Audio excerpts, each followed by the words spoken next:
तो आज ये भिडटा मो बाबा कहना चाहूँगी मतलब जो मैंने भी बाहर रोच तो से ही जापर फिलिंगटा मतलब घरे कहार कौन हो केमती लगे। तो आज एमती किसी मैंने नॉर्मल मतलब मो बाबा देह टी भल ना तो मन भी भल ना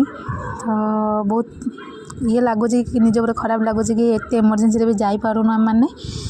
हेल्ले बहुत टाइम पर से खबर मिलला कि आज ये मोर लास्ट कंपनी डे कि सडनली ही आमको ओडिशा जावाक पड़ुची मतलब एत प्रोब्लेम आसीगला आम मानका तो से कंपनी जाकि मु रिजाइन फिजाइन मारिकी पलि आसती आउ जो सांगसाथी थे सबटा मीट करुँची हसी दौर खाली ऊपर किंतु मन कि भल ना बस जगन्नाथ को ही डाकुची कि बाबा को भल कर घर को आनी दिंतु आ कि भी नहीं तो समस्त सब मीट कर सारापर तो ये सांग सब हस मजाक टी मीट करदेली कहीं आज लास्ट था जेहतु आम काली ही बाहरी जाऊँ ओडिशा